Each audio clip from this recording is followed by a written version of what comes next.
আসসালামু আলাইকুম বন্ধুরা, আপনারা কেমন আছেন?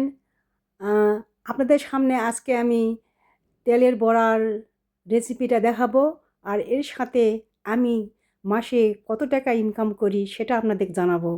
শুধু মাসের ইনকাম নয়, বলতে গেলে যে গ্রামের মানুষেরা কিভাবে ইনকাম করে আর শহরের মানুষরা খুব সহজেই চাকরি বাকরি ব্যবসা বাণিজ্য করে ইনকাম করে, আর গ্রামের মানুষেরা অনেক কষ্ট করে টাকা ইনকাম করে, সেটাই আমি আপনাদের জানাবো আজকে আমি আমার এই ভিডিওতে।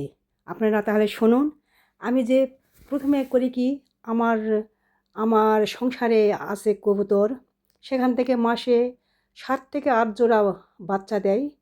আমি অবশ্য বিক্রি খুব কম করি, খাইয়েই ফেলাই, কারণ ওখানে তো ফিড দিয়ে করতে হয় না, এই জন্য ফ্রেশ মাংস পাই ওদিকে। আমি খুব কম বিক্রি করি, যখন খেতে খেতে আর যখন খেতে ইচ্ছা করে না তখন যাই 2-1 জোড়া দেই, এমনিতেও মানুষকে দিই। এই যে দেওয়াটা শহরের মানুষেরা কিন্তু কিনে খেতে হয়, শহরের মানুষেরা কিন্তু জীবনে কোনো দিন এরকম করে আবাদ করে খেতে পারবে না। এই যে আমি মাসে আমার দোকানের ভাড়া আসে 5,000 টাকা করে, আবার গ্রামের ভিতর মাসে আমার দোকানের ভাড়া দিয়ে আমার সংসার চলে। আবার ছেলে মেয়ে আমার এইদিকে আনুষঙ্গিক জমি লিজ দিছি, জমি লিজ দিয়ে মানে বছর খায়ে শোধ, আমি মেয়ে মানুষ আমি করতে পারি না, তাই আমার বছর খায়ে শোধ দেই। তে 4 বিঘা জমি আমার লিজ দেওয়া আছে, 25,000 টাকা করে বিঘা। 25,000 টাকা আমন তুলবে, আবার প্রতি ওই আমনে যায় আমাকে 25,000 টাকা করে 1 বিঘাতে দিবে। তো এইরকম 4 বিঘার জমি আমার দেওয়া আছে, আর বাদবাকি যেগুলো আছে সেগুলো আদি দেই, খাওয়াটা চলে। তাহলে শহরের মানুষেরা শুধু পারে ইনকাম করতে, গ্রামের মানুষেরা কি পারে না? অবশ্যই পারে, চতুর্দিকে। এই যে আমি নিজে কিন্তু আবার এই ধান, শুধু ধানই করি না, এইদিকে গ্রামের বাড়ি তো খোলাখালিতে সিমের গাছ, লাউয়ের গাছ, কুমড়, সব কিছুই আবাদ করে নিজের খাওয়াটা চলে, বিক্রিও চলে, আবার একে দেওয়াও যায়। এই জন্য বলতেছি, শুধু গ্রামের মানুষেরাই একটু কষ্ট হলেও কিন্তু গ্রামের মানুষেরা ফ্রেশ জিনিসটা খেতে পারে, কিন্তু শহরের মানুষেরা অত ভালো খেতে পারে না। তারা ওই অনেক মেডিসিন দেওয়া জিনিস তাদের খাইতে হয়। এই যে আমাদের ভাপা পিঠা খাওয়া হয়ে গেছে, এই যে আজকে তেলের বড়া করলাম, আমার ছেলে খাইতে চাইছে, খাওয়ালাম। আবার এদিকে দেখেন আমার মাসের আয় আবার দোকান থেকে শুধু 5,000 টাকা নয়, আমি চাকরি করি, চাকরির থেকে আমার আসে প্রায় 36,000 টাকার মতো।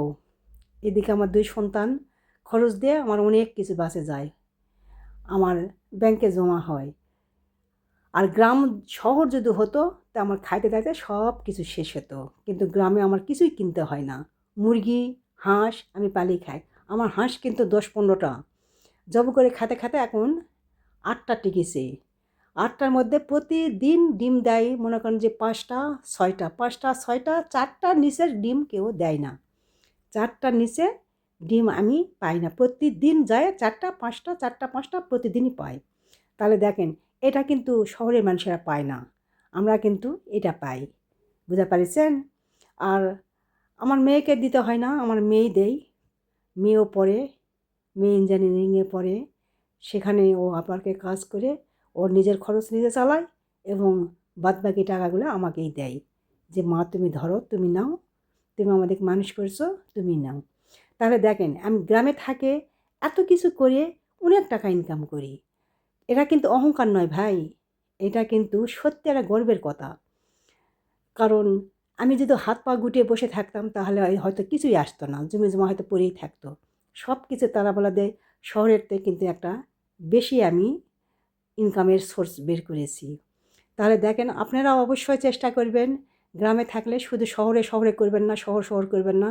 শহরে বসবাস করাও কষ্টকর, আবার গ্রামের সব কিছু ফ্রেশ, একদম মাঠ থেকে তুলে আনা টাটকা জিনিস খাওয়া হয়। তাহলে এখন ভাবেন, যদি শুধু খালি শহরের মানুষেরা ইনকাম করে না, আমরা গ্রামেও পারি। আর গ্রামে যে এই যে টাটকা জিনিসটা আমরা খাই, কিন্তু শহরেরা তা পায় না। এই জন্য আমাদের গ্রামই ভালো, শহরের চাইতে গ্রামে ভালো। এদিকে দেখেন আমার তেল ভরাগুলো কেমন লাগতেছে, যদি ভালো লাগে তাহলে কমেন্টে জানাবেন, আর আমার কথাগুলোও যদি ভালো লাগে কমেন্ট করে আপনি আমাদের জানাবেন। আপনারা আপনাদের কাছে খোলামেলা বলতেছি, যদি ভালো লাগে তাও বলবেন, খারাপ লাগলে তাও বলবেন। আর অন্য কিছু আর বলবো না। এই যে তেলের বড়াগুলান কিন্তু চিনির তেলের বড়া, গুড়ের না। আমার ছেলে আবার গুড় খায় না, তেলের খায়, চিনি ছাড়া আবার খাবে না। এই যে আমার ছেলেকে খাইতে দিলাম। আপনারা ভালো থাকেন, সুস্থ থাকেন, আর আগামীতে আবার অন্য জিনিস নিয়ে দেখা হবে। ভালো থাকবেন। আল্লাহ হাফেজ।